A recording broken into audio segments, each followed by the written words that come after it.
ಒಂದು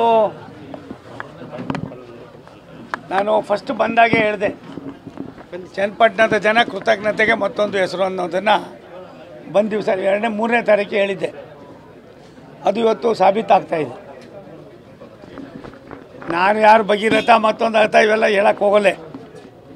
ಆದರೆ ಜನ ದೇವೇಗೌಡರನ್ನು, ಇವತ್ತಿನ ಪರಿಸ್ಥಿತಿಯನ್ನು, ಈ ಚುನಾವಣೆ ಯಾಕೆ ಬಂತು ಅನ್ನೋದನ್ನು, ಈ ಚುನಾವಣೆಯಿಂದ ಆಗ್ತಕ್ಕಂಥ ಪರಿಣಾಮವನ್ನು ನಮಗಿನ್ನ ಚೆನ್ನಾಗಿ ಅವರೇ ಅವಲೋಕನ ಮಾಡಿದ್ದಾರೆ.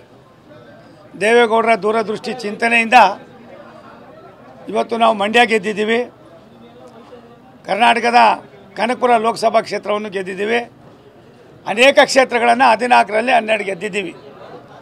ಏಪ್ಪ ಒಂದು ನಿಮಿಷ ರೀ, ಎಲ್ಲವನ್ನು ಮನಗೊಂಡು ಸಾವಿರಾರು ಜನ, ನನಗನ್ನಿಸ್ತದೆ ಹಳ್ಳಿಯಲ್ಲಿ ನಾಳೆ ಸಂಜೆ ಒಳಗಡೆ ಇವರೆಲ್ಲ ಏನು ಖಾಲಿ ಮಾಡ್ತಾರೆ ಕಾಂಗ್ರೆಸ್ನವರು, ನಾವೆಲ್ಲ ಹೋಗ್ತೀವಿ. ಜನ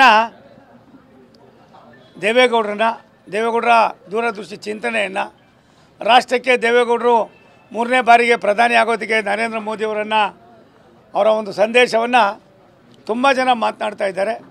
ನನಗನ್ನಿಸ್ತದೆ ಈ ಚುನಾವಣೆಯಲ್ಲಿ ಇನ್ನು 2 ದಿವಸದಲ್ಲಿ ಅನೇಕ ಚಿತ್ರಣ ಬದಲಾವಣೆ ಆಗ್ತಕ್ಕಂಥ ಸಂದರ್ಭ ಸನ್ನಿವೇಶ ನನಗೆ ಕಾಣ್ತಾ ಇದೆ. ನಮ್ಮ JDS ಪಕ್ಷ, BJP ಪಕ್ಷದ ಕಾರ್ಯಕರ್ತರು, ಮುಖಂಡರು, ವಿಶೇಷವಾಗಿ JDSನ ಭದ್ರಕೋಟೆ ಚನ್ನಪಟ್ಟಣ. ಹಾಗಾಗಿ ಜನ ಪದೇ ಪದೇ ಯೋಗೀಶ್ ಅವರ ಯಾಮಾರಿಸೋದಕ್ಕೆ ಬಲಿಯಾಗೋಲ್ರು. ಯೋಗೀಶ್ ಅವರಿಗೆ ಒಳ್ಳೆಯ ಸಂದೇಶ ಕೊಟ್ಟು, ರಾತ್ರಿ ಕಂಡ ಬಾವಿಗೆ ಹಗಲು ಬಿದ್ದಿದೆಯಪ್ಪ, ಶಾಶ್ವತವಾಗಿ ಇನ್ನೊಂದು 4 ವರ್ಷ ನಿನ್ನ ಆರಾಮಾಗಿರೋ, ಮತ್ತೆ ನೆಕ್ಸ್ಟ್ ಜಾಬ್ ಎಲ್ಲಿಂದ ಬರ್ತೇವೆ ನೋಡೋಣ ಅನ್ನೋ ಮಟ್ಟಕ್ಕೆ ಜನ ಸಂದೇಶವನ್ನು ಕೊಡ್ತಾರೆ. NDA ಅಭ್ಯರ್ಥಿ ಆಗಿರ್ತಕ್ಕಂಥ ಸಹೋದರ ನಿಖಿಲ್ ಕುಮಾರಸ್ವಾಮಿ ಅವರನ್ನು ಅತ್ಯಂತ ಅಧಿಕ ಮತದಿಂದ ಗೆಲ್ಲಿಸ್ತಕ್ಕಂಥ ಎಲ್ಲ ಥರದ ಕುರುಹುಗಳು ನನ್ನ 45 ವರ್ಷದಲ್ಲಿ ಇದು 11ನೇದು 12ನೇದು ನನಗೆ ಉಪಚುನಾವಣೆ. ಎಲ್ಲ ಚುನಾವಣೆಗಳನ್ನು ಹೋಲಿಕೆ ಮಾಡಿದ್ರೆ ಈ ಚುನಾವಣೆಯಲ್ಲಿ ಒಂದೊಂದು ಗಂಟೆಗೆ ಒಂದೊಂದು ರೀತಿಯ ಭಾವನೆಗಳು ಬರ್ತಾಯಿದೆ. ಜನ ತೀರ್ಮಾನ ಮಾಡ್ತಾಯಿದ್ದಾರೆ. ಈ ಸರ್ಕಾರಕ್ಕೆ ಎಚ್ಚರಿಕೆ ಗಂಟೆ ಕೊಡಬೇಕು, ಇಲ್ಲಾಂದರೆ ಈ ಸರ್ಕಾರವನ್ನು ಯಾರು ಕೂಡ ಮಾತನಾಡ್ಸೋಕ್ಕಾಗೋದಿಲ್ಲ. ಇವತ್ತು ಅವ್ಯವಸ್ಥೆಯಾಗಿ ಹಗರ ಆಗಿದೆ ಸಿದ್ದರಾಮಯ್ಯನವ್ರ ಸರ್ಕಾರ.